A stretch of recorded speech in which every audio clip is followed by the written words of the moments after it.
तो नमस्कार दोस्तों, स्वागत है आपका आपके अपने YouTube channel study for semester में। तो आज हम बात करेंगे उस क्रांति की जिसने सिर्फ एक देश नहीं बल्कि पूरे विश्व की सोच को बदल दिया। तो वीडियो में आगे बढ़ने से पहले मैं एक चीज आपको क्लियर कर दूं कि अगर आप इस चैनल पर नए हैं तो चैनल को सब्सक्राइब कर लें और बेल आइकन को प्रेस कर लें ताकि सभी वीडियो के नोटिफिकेशन आप तक पहुंचे और आप कोई भी वीडियो मिस ना करें, क्योंकि यहाँ पे आपके सेमेस्टर एग्जाम से रिलेटेड जितने भी प्रश्न है जो आपके परीक्षा में पूछे जा सकते हैं उनके आंसर्स प्रोवाइड करवाई जाती है वीडियो के माध्यम से, ठीक है। और बहुत ही आसान शब्दों में आपको समझाया जाता है ताकि आप अपने एग्जाम में अच्छे से लिख पाओ, कोई भी टॉपिक भूलो ना। और सबसे महत्वपूर्ण बात की अगर आप वीडियो को पूरी अच्छी तरीके से समझना चाहते हैं तो वीडियो को बिना स्किप किए हुए देखें, जिससे कि हर एक टॉपिक आपको आसानी से समझ आए। तो बने रहे पूरे वीडियो में अंत तक, और वीडियो पसंद आए तो अपने दोस्तों के साथ भी शेयर करें, और इन सब में सबसे महत्वपूर्ण चैनल को सब्सक्राइब जरूर करना है। तो बिना और टाइम वेस्ट किए बढ़ते हैं वीडियो में आगे की तरफ। और जैसा कि मैंने बताया कि आज हम बात करेंगे इतिहास की उस क्रांति की जिसने न केवल फ्रांस को बल्कि पूरे विश्व को बदल कर रख दिया। जी हाँ, हम बात कर रहे हैं 1789 की फ्रांसीसी क्रांति की। तो हम लोग क्रांति के कारणों को जानने से पहले इस क्रांति को अच्छे से समझते हैं कि आखिर ये फ्रांसीसी क्रांति 1789 ईस्वी की जो फ्रांसीसी क्रांति थी वो थी क्या, ठीक है। तो चलिए सबसे पहले हम लोग क्रांति को समझते हैं। तो इस क्रांति को समझने के लिए सबसे पहले आप कल्पना कीजिए कि एक ऐसा देश जहां राजा ऐश कर रहा हो और जनता भूख से तड़प रही हो, और न्याय जहां सिर्फ अमीरों का होता हो और आम जनता की आवाजों को कुचल दी जाती हो। ऐसे माहौल में जब लोगों का सब्र टूटता हो तब जन्म लेती है फ्रांसीसी क्रांति। तो चलिए समझते हैं वो कौन से कारण थे जिसने इस महान क्रांति की चिंगारी को भड़काया। तो जैसा कि आप अपने स्क्रीन पे देख पा रहे हैं कि आज का हमारा प्रश्न है 1789 की फ्रांसीसी क्रांति के कारणों का वर्णन करें, ठीक है। तो आज हम लोग इसी को जानेंगे कि इसका उत्तर किस प्रकार से हम लोगों को एग्जाम में लिखना है। तो सबसे पहले हम लोग उत्तर का शुरुआत प्रस्तावना के साथ करेंगे और लिखेंगे कि 1789 की फ्रांसीसी क्रांति मानव इतिहास की सबसे महत्वपूर्ण राजनीतिक घटनाओं में से एक मानी जाती है।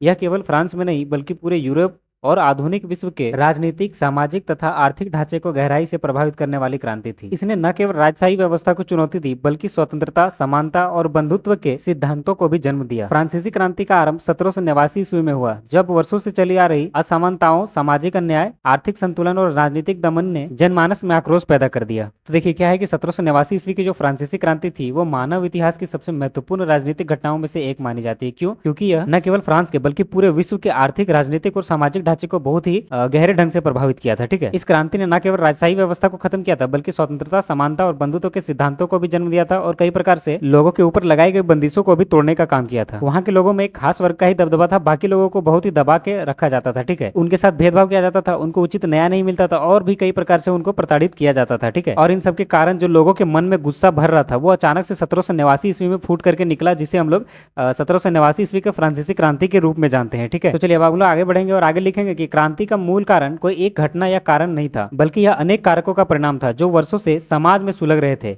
और अंततः 1789 में एक विस्फोट के रूप में फूट पड़े। अब हम लोग आगे बढ़ेंगे और लिखेंगे क्रांति के प्रमुख कारक, वो कौन कौन से कारक थे जिसने क्रांति को जन्म दिया था, ठीक है। अब डैश लगा करके हम लोग लिखेंगे कि 1789 ईस्वी के फ्रांसीसी क्रांति के प्रमुख कारक निम्नलिखित रूप से है।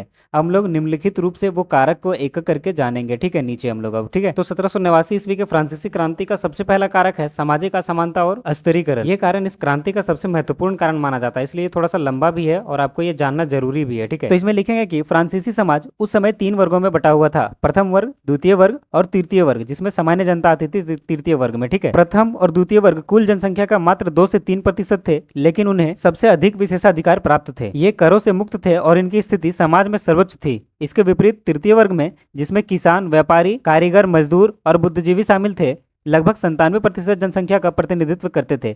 इन्हें भारी करों का बोझ उठाना पड़ता था, लेकिन उनके पास कोई राजनीतिक अधिकार नहीं था। तो देखिए क्या है कि फ्रांसीसी समाज जो है वो पहले 3 वर्गों में बटा हुआ था, प्रथम वर्ग, द्वितीय वर्ग और तृतीय वर्ग, जिसमें से प्रथम वर्ग में पादरी आते थे। पादरी जानते ही होंगे, यह चर्च से संबंधित लोग होते हैं और ये पूरी जनसंख्या का बहुत ही छोटा हिस्सा थे, मात्र 0.5% ही थे ये टोटल के, ठीक है। लेकिन बहुत सारी जमीन पर इनका अधिकार था और इनको टैक्स नहीं देना पड़ता था, क्योंकि प्रथम वर्ग यानी पादरी वर्ग राजा के नजदीकी और प्रभावशाली माने जाते थे। अब द्वितीय वर्ग, जिसको कुलीन वर्ग भी कहा जाता था, इसमें राजघराने से संबंधित लोग आते थे, जैसे राजा के दरबारी अधिकारी, ये सब द्वितीय वर्ग में आते थे। और यह वर्ग भी कुल जनसंख्या का एक छोटा ही भाग था, जो सिर्फ लगभग 1.5% ही था टोटल जनसंख्या के, ठीक है। और साथ में ये भी करों से मुक्त थे, मतलब कि इनको भी टैक्स नहीं देना पड़ता था। उसके साथ ये किसानों से उपज भी वसूलते थे। और सबसे महत्वपूर्ण बात की, ये प्रशासन व सेना में सबसे ऊंचे पदों पे होते थे। अब बात करें तृतीय वर्ग का, जिसमें आम जनता आते थे, जिसमें मुख्य रूप से किसान, व्यापारी, मजदूर, लेखक, वकील, डॉक्टर, ये सभी इस वर्ग में आते थे, ठीक है। पूरी जनसंख्या का 98% इसी वर्ग में आते थे और यही वर्ग सबसे अधिक शोषित था और यही बाद में क्रांति का मुख्य आधार बना। तो अब तीनों वर्ग किस प्रकार से बटा था ये तो आपको क्लियर हो चुका होगा। तो अब हम लोग आगे बढ़ते हैं और आगे हम लोग इस प्रकार से लिखेंगे कि यह सामाजिक असमानता और भेदभाव समाज में आक्रोश को जन्म दे रहा था। तृतीय वर्ग के लोग कठिन परिश्रम के बावजूद शोषित और अपमानित महसूस करते थे।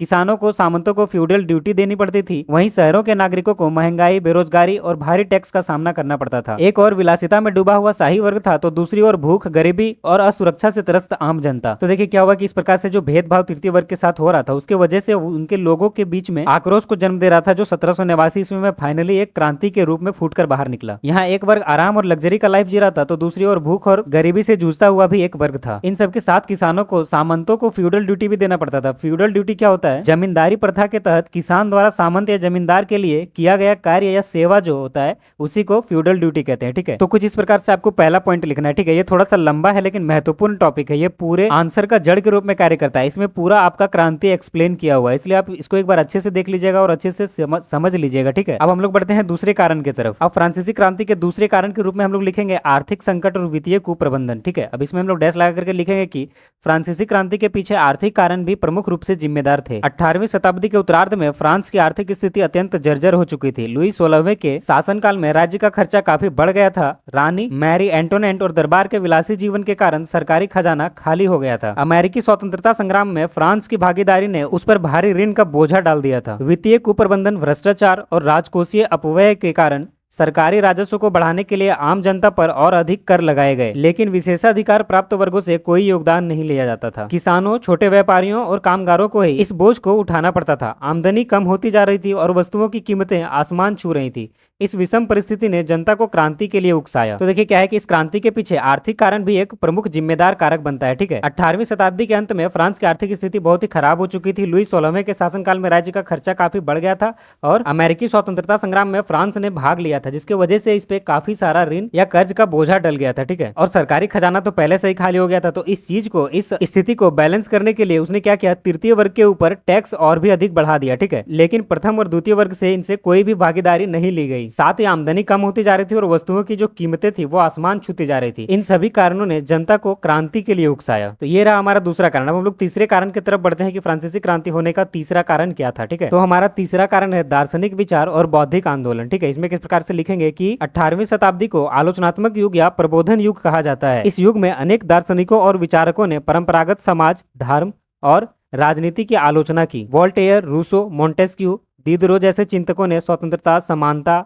और जनसत्ता जैसे विचारों को जनमानस में रोपित किया। तो देखिए क्या है कि 18वीं शताब्दी को आलोचनात्मक युग या प्रबोधन युग भी कहा जाता है। इस युग में क्या हुआ कि अनेक दार्शनिक आए जिन्होंने समाज, धर्म और राजनीति की आलोचना की। वोल्टेयर, रूसो, मोंटेस्क्यू, दिदरो जैसे चिंतकों ने स्वतंत्रता, समानता और जनसत्ता जैसे विचारों को लोगों को समझाया, लोगों के बीच में इसको रखा कि ये सब क्या होते हैं। ठीक है, विचारकों ने इन सभी शब्दों का असली अर्थ जनता को समझाया। अब हम लोग आगे लिखेंगे कि मोंटेस्क्यू ने सत्ता के विभाजन की अवधारणा दी, जिससे तानाशाही पर अंकुश लगाया जा सके। अब देखिए हम लोग एक एक करके विचारकों द्वारा दिया गया अवधारणा को समझेंगे कि किन विचारक ने कौन सा अवधारणा दिया और उससे क्या हम लोगों को मदद हुआ, वहां के जनता को क्या मदद हुआ था। ठीक है, तो मोंटेस्क्यू ने सत्ता के विभाजन की अवधारणा दी, जिससे वहां के तानाशाही को अंकुश लगाया जा सके। ये चीज लोगों को समझ आया। ठीक है, अब आगे बढ़ेंगे। रूसो ने जन सामान्य की संप्रभुता और सामाजिक अनुबंध का सिद्धांत दिया, जिसने लोकतंत्र की नींव रखी। इन विचारों ने जनता को यह सोचने पर मजबूर कर दिया कि वे क्यों राजशाही और पादरियों के अत्याचार को सहे। प्रबोधन काल ने एक नई चेतना और विवेक पैदा किया, जिसने क्रांति के वैचारिक आधार को मजबूत किया। तो देखिए क्या है कि दार्शनिक विचारों के कारण लोगों को यह समझ आने लगा कि उनके ऊपर अत्याचार किया जा रहा है और यह अत्याचार वो क्यों सहे। ये सभी चीजें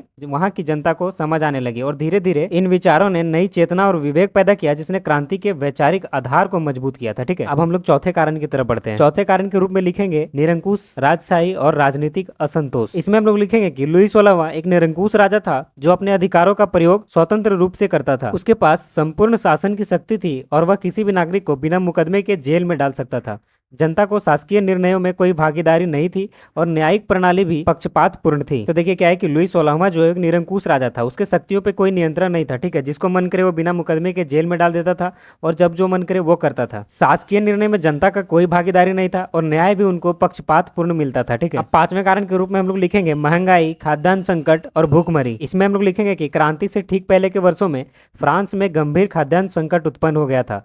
फसलें खराब होने और अनाज की कमी के कारण रोटी जैसी बुनियादी चीजें भी आम लोगों की पहुंच से बाहर हो गई थी। अनाज की कीमतें तेजी से बढ़ रही थी, लेकिन मजदूरी वैसी ही बनी रही। जनता भूख से मर रही थी। वहीं शाही दरबार में भव्य भोज चल रहे थे।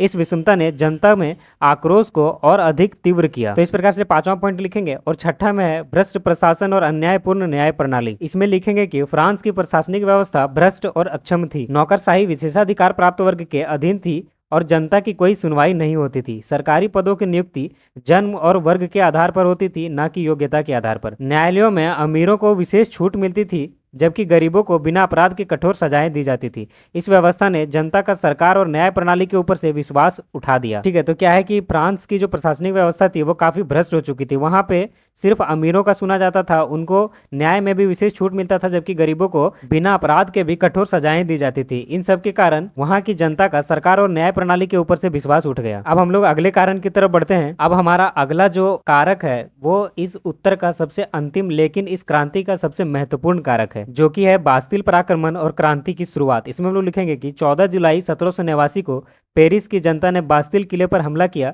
यह किला निरंकुशता और शाही दमन का प्रतीक था। इस घटना ने क्रांति को वास्तविक रूप दे दिया। इसके बाद पूरे फ्रांस में विद्रोह की लहर दौड़ गई। किसानों ने सामंती जमींदारों के खिलाफ विद्रोह किया और शहरों में जनता ने प्रशासनिक इमारतों पर कब्जा करना शुरू कर दिया। बास्तिल किले पर हमला केवल एक सैन्य कार्रवाई नहीं थी, यह जन आक्रोश की घोषणा थी। यह साबित करता था कि जनता अब डरने वाली नहीं है। तो देखिए क्या हुआ कि 14 जुलाई 1789 में पेरिस की जनता ने वहां के एक किला था जिसका नाम था बास्तिल किला, उस पर हमला कर दिया और उसके ऊपर लोगों ने अपना कब्जा कर लिया। इस घटना के बाद पूरे फ्रांस में जगह जगह पे विद्रोह की लहर दौड़ गई और जगह जगह पे विद्रोह होने लगा। ठीक है, जो किसान थे वो सामंती जमींदारों के खिलाफ विद्रोह कर दिए और शहरों में जो जनता थी वो प्रशासनिक इमारतों पर कब्जा करना शुरू कर दिया था। ठीक है, इसके बाद से विद्रोह पूरे फ्रांस में फैल गया और यह एक साबित करता था कि जनता अब डरने वाली नहीं है बल्कि डटकर सामना करेगी। ठीक है, तो कुछ इस प्रकार से हम लोग लिखेंगे। सातवां आखिरी और सबसे निर्णायक पॉइंट हमारा जो पूरे उत्तर का एक काफी महत्वपूर्ण कारक के रूप में बन के आता है। ठीक है, अब हम लोग निष्कर्ष की तरफ बढ़ेंगे। निष्कर्ष को किस प्रकार से लिखेंगे, तो निष्कर्ष में हम लोग लिखेंगे कि 1789 की फ्रांसीसी क्रांति अनेक गहरे कारणों का परिणाम थी। यह केवल राजनीतिक या आर्थिक कारणों तक सीमित नहीं थी बल्कि एक व्यापक समाज और वैचारिक संघर्ष का परिणाम थी। समाज में व्याप्त असमानता, आर्थिक संकट, निरंकुश शासन और दार्शनिक चेतना ने मिलकर जनता को विद्रोह के लिए प्रेरित किया। इस क्रांति ने दुनिया को यह दिखाया कि जब किसी समाज में अन्याय की पराकाष्ठा होती है और जनता के अधिकारों की उपेक्षा की जाती है तो परिवर्तन अनिवार्य हो जाता है। तो कुछ इस प्रकार से आपको भी निष्कर्ष लिखना है। तो यहाँ हमारा उत्तर समाप्त होता है। आशा करते हैं कि ये वीडियो आपको समझ आया होगा। अगर समझ नहीं आया हो, किसी भी प्रकार का डाउट हो तो आप कमेंट सेक्शन में लिख सकते हैं, हम वहाँ पे आपका रिप्लाई जरूर देंगे। ठीक है, तो करते हैं वीडियो को यहीं पे समाप्त। अगर आप इस चैनल पर नए हैं तो चैनल को सब्सक्राइब कर लें और वीडियो पसंद आए तो लाइक करो, अपने दोस्तों के साथ भी शेयर करें ताकि सभी तक ये जानकारी पहुंच सके और सभी अपने एग्जाम की तैयारी अच्छे से कर सके। ठीक है, तो चलिए मिलते हैं फिर से किसी नेक्स्ट और इंपॉर्टेंट टॉपिक के साथ। तब तक के लिए धन्यवाद।